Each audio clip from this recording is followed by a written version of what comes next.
From New York City for our audience worldwide, Bloomberg Real Yield starts right now.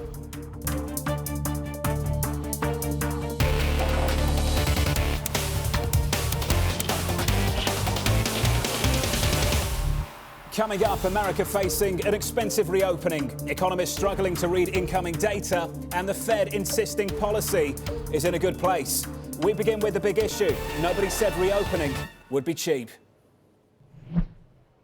You're looking at, post-pandemic era. We're seeing a pretty major shift in the supply-demand dynamic. Pent-up demand intersecting with pent-up saving with a reopening. Forcing companies to provide higher incentives and wage increases. There was a premium to be paid. This is really putting businesses in a tight spot. The damage is being done now. The supply issues are temporary. The demand issues are temporary. Pricing power will be very sticky. Once you raise wages, it's very hard to cut them. They can either decide to pay up now. We're having this surge in economic activity. Or they can wait. You have labor shortages, you have supply chain interruptions. The problem for businesses, the reopening trade has accelerated. The demand is coming back now. The demand is back in a big way. Joining us now is Morgan Stanley's Matt Hornbach, Schwab's Collin Martin and Troy Gayeski of Skybridge Capital. That line there, no one said reopening would be cheap. That was a line from Wells Fargo's Sarah House. And Troy, we're finding out it's pretty expensive to get things going again. Yeah, look, I mean, start with the price tag in terms of fiscal stimulus, right? You had 4% signed into law when Trump left, and they're 9%, massive numbers.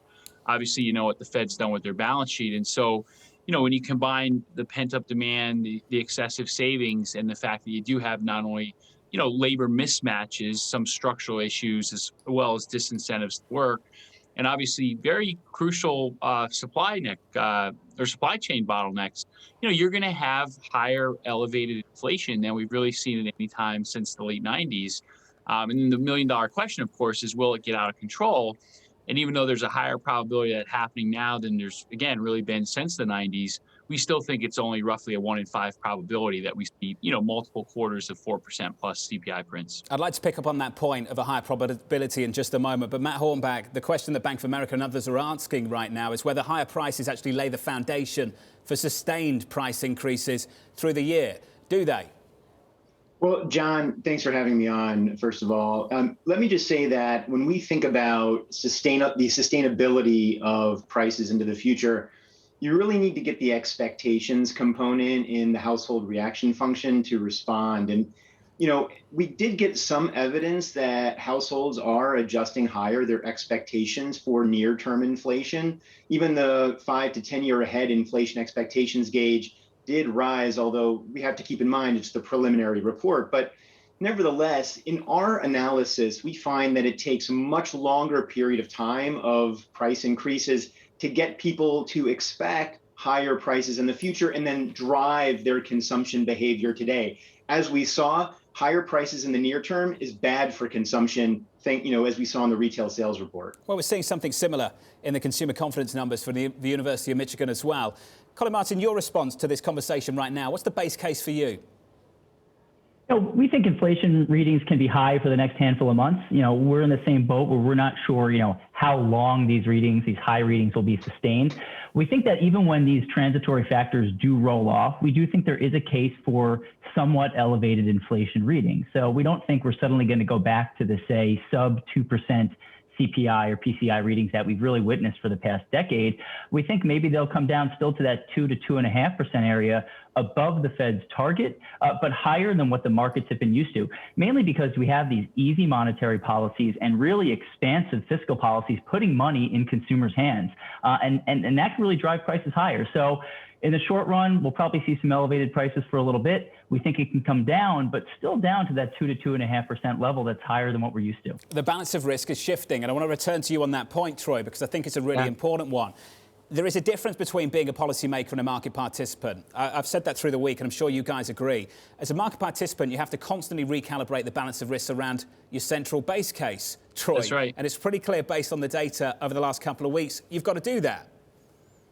Yeah, 1,000%, John. Even if you go back to coming into this year, again, we weren't sure if we'd get, let's take the calendar back to December 25th. Would we get another stimulus under Trump? Would the vaccine rollout go well? Because it was kind of botched up to that point. Would we get another stimulus under whoever controlled the next Senate. And so the risk of, poor economic outcomes, basically went from 20% to 10% to almost non-existent now.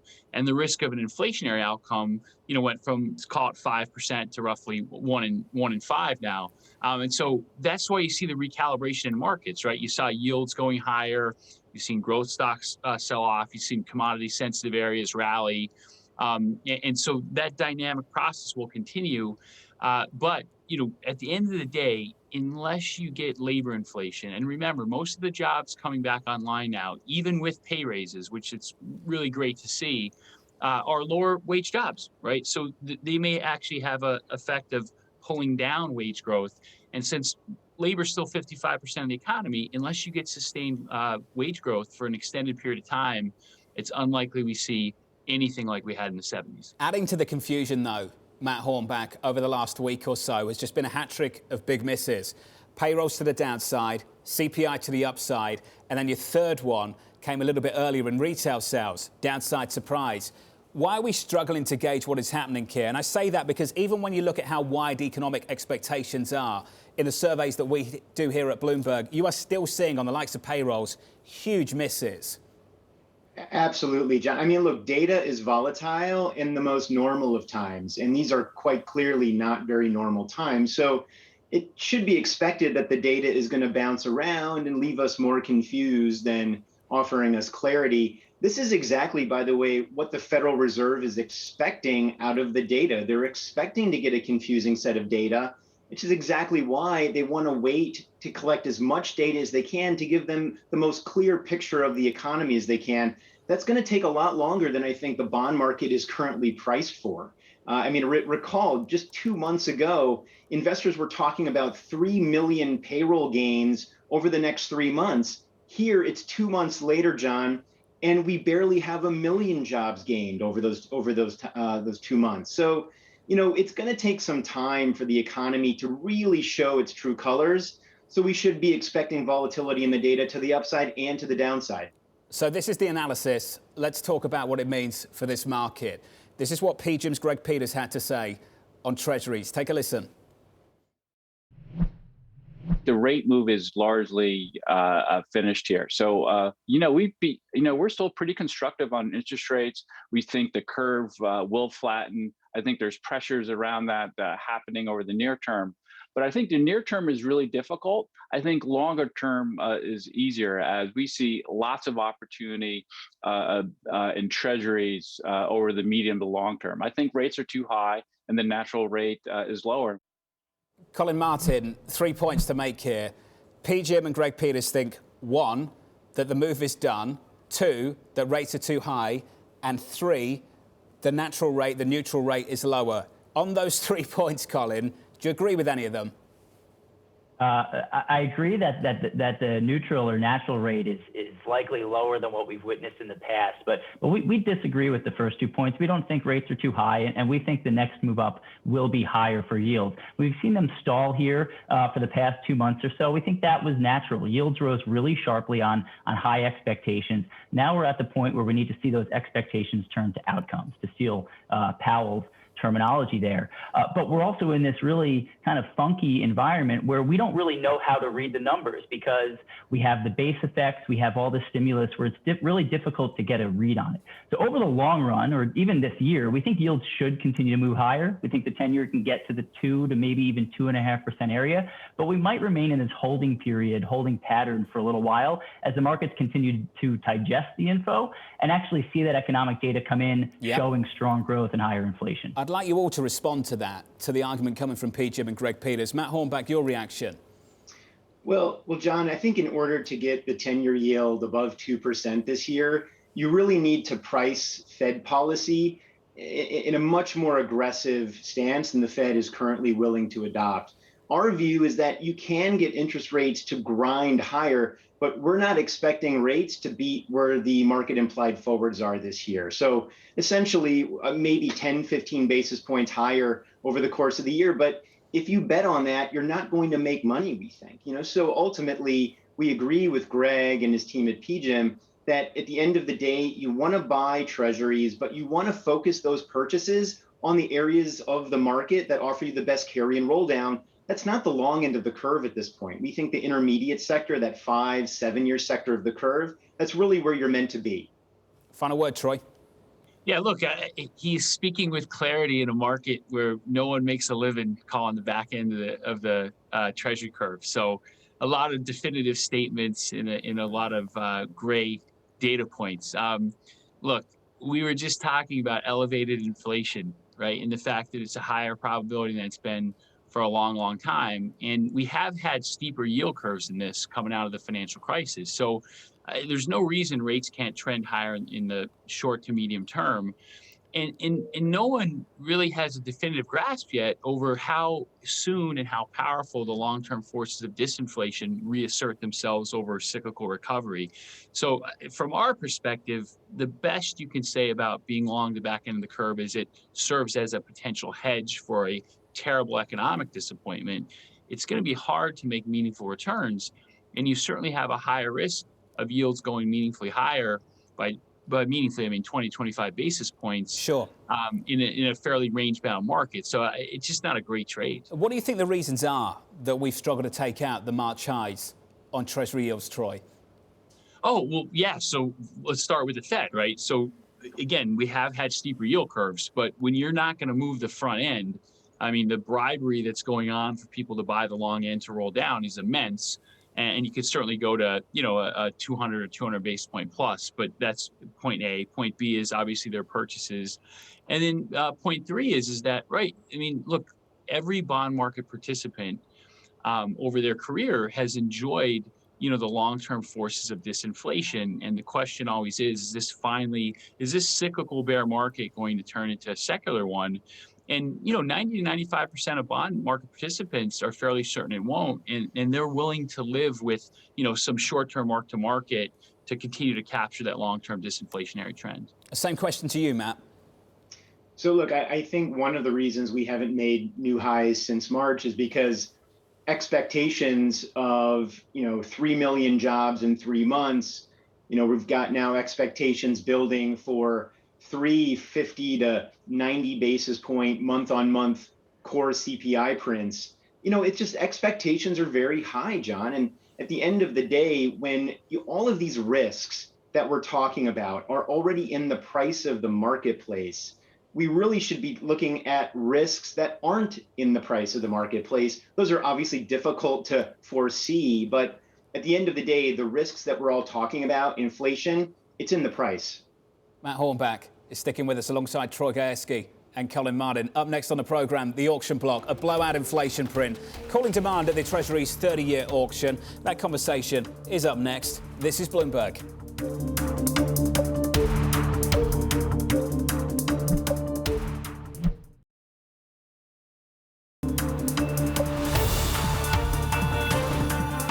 I'm Jonathan Ferro. This is Bloomberg Real Yield. It's time now for the auction block, where we kick things off here in the United States. Amazon headlining supply this week, selling $18.5 billion of notes, the 2-year yielding just 10 basis points over equivalent treasuries. Issuance of US junk debt this week, high enough to take the market to a new record for first half supply at about $220 billion. And finally, inflation nerves weighing on sovereigns, a softer 30-year treasury auction followed by the weakest demand for Italian debt since 2019. Back with us, Matt Hornbach, Collin Martin, Troy Gayeski. Troy, let's pick up on Italy.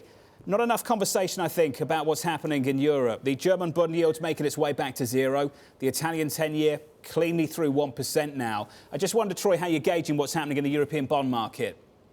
Yeah, look, so obviously there's still more uncertainty on the recovery there, and you have the never-ending disparate outcomes of the more peripheral nations like Italy as a whole. And you and I have talked about this many times over the years, John, where, from an investing standpoint, Europe always disappoints. And yet again, in the pandemic, it is as well. So you are seeing, more divergence in sovereign bond yields than you've seen in quite some time, as Italy in particular will need more and more fiscal help just because the domestic situation there is so problematic. Matt, does this unlock any potential for a further move to the upside? You mentioned that you think we've priced in the inflation story on the Treasury side of things. What about a move higher, a shift higher in yields over on the periphery, in the core of Europe? Yeah, John, I mean, look, it's a really good point because global bond market investors are assessing all of their options at any given moment. It's pretty clear that when you looked at where treasuries were relative to German bunds at the end of March, they looked extraordinarily attractive. And now that spread has compressed a decent amount, and it looks like it could compress even further. The real question is, does that happen with bund yields continuing to move higher, getting that 10-year yield above zero? Or does it occur with treasury yields coming down as a result of some of the inflation fears priced into the break-even market being taken out? And I think the jury is still out on that. We don't have a particularly highly convicted view on that particular spread at this moment, John. But I'd say, certainly the reopening in Europe is proceeding. Vaccination rates are better now than in the United States. So there is scope for some optimism in Europe. But again, we have to remember central banks are tugging on the other side of that rope, and they're trying to keep interest rates low. Matt, just a couple of comments you've made in the last 10 minutes or so. Are you becoming a little bit more bullish on treasuries? John, it's when I'm bearish on treasuries, it's like pulling teeth. I mean, it's tough to get me bared up, but I was bared up, earlier this year and late last year. I would say at this point, we just see enough value in the treasury market, given the uncertainty and given where the Fed's dovish reaction function is, to actually say, look, treasuries do look more attractive. We're expecting a range trade at this point, John, but that's why we're focusing on carry and roll down strategies, because you have to make money somehow. Got it. That's the way we think you're going to make it. How do you respond to that, Collin? Well, when we look at the international markets, we think if we continue to see, developed market sovereign bond yields inch a little bit higher, that gives a little scope for treasury yields to move a little bit higher. If you look at the 10-year bund kind of getting close to zero, it's been negative for a while now.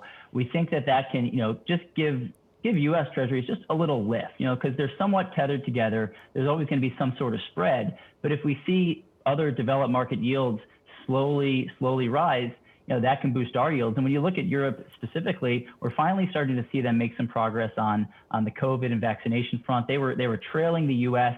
And if we can get some better growth numbers there, that does boost their yields. That would provide some upside for ours. Troy, your mandate takes you beyond core fixed income. Looking at where Amazon priced that debt this week, I bet you're grateful for that. 10 basis points over on a 2-year treasury, on a 2-year note from Amazon. I should call it a 2-year treasury. We've got a credit now that's priced like a sovereign, Troy. When you saw those numbers, what were you thinking? Yeah, look, I mean, if you're a vanilla fixed income manager focused on performing credit, attempting to add value, I mean, it's good luck, God bless, right? I mean, things are so tight, and certainly default expectations have come down dramatically, as they should, right? But almost all of the beta or spread compressions occurred, right? You have record low, non-loss adjusted yields, close to record low loss adjusted yields. Really the only area of fixed income, if you're concerned about making high single digit returns where you can do that, are still in structured credit. But those yields aren't what they were, John, 3 months ago. I mean, they're in 100, 150 basis points, right, into better economic outcomes. So, yeah, it's one of those periods where, for investors that can go across capital structure or region or asset class, if you want to make, high single digit returns or better, you're going to have to live with more mark-to-market volatility, in select areas in equities, or, as we have a meaningful Bitcoin position on. You talk about volatile, right? But that's the only way you're going to put up meaningful returns, because fixed income credit, it's just an exceptionally opportunity poor environment right now. What you just said, though, just a minute ago, I want to sit on that just to wrap up this program. Collin, the idea that we may have had all of the spread compression this early in the cycle just makes me wonder how on earth you describe this cycle. How do you characterize the cycle we're in right now if this early on you've had all the spread compression already, at least in the mind of Troy? Well, we've been characterizing it as price for perfection. It's a term that a lot of people use, but the number that I like to look at, or the sector of the market that I like to look at to really highlight that, is triple Cs. I mean, if you look across the board with credit, spreads are tight everywhere. If you look at triple Cs, you're getting a spread of about 5% or so. And if you look historically at triple C, just 1-year default rates, they still default even in really strong economic environments. That's just the nature of a risky company like that. But with just a 5% spread, you're getting almost no compensation for the risk of even a low default rate for that part of the market. So I think it's priced for perfection. But when you look at the higher rated parts of the market, or even the higher rated parts of junk, I mean, we understand why spreads are so low. The economy and the environment is so supportive for credit right now. Strong economic growth, improving corporate fundamentals. So we understand why they're this tight. We just don't see much room for spread compression going forward. Hey, Matt, just a final word from you, because you've been doing the work on the cycle. From an economics perspective, we're only just getting started. From a markets perspective, this does not feel early. That's right, John. I mean, our view is that this cycle ultimately will end up being hotter, but a shorter cycle than the one that we just came out of. Now, that's not hard, given that was the longest cycle that we have on record. But nevertheless, we do think that we're kind of transitioning in market terms into a mid-cycle environment. Our chief U.S. equity strategist, Mike Wilson, has been very vocal about this. We think we're in a sort of a mid-cycle market for various asset classes. But nevertheless, from a global macro strategy perspective, we think that risk assets should continue to do relatively well as bond yields remain relatively stable at these low levels. Hey guys, always great to get your views on this program. Matt Hornbach, Collin Martin, Troy Gayeski. Still ahead, the final spread, the week ahead, featuring the Fed minutes and another busy week of Fed speak. That conversation next. This is Bloomberg.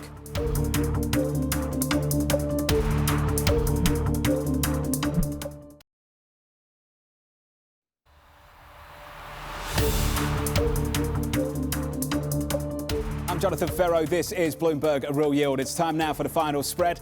The week ahead, featuring a ton of Fed speak, with Vice Chair Richard Clarida speaking on Monday, followed by Presidents Bostic, Bullard, Kaplan and Barkin throughout the week.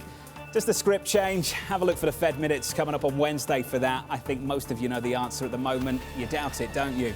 Plus, New York City reopening and lifting all restrictions on indoor and outdoor businesses.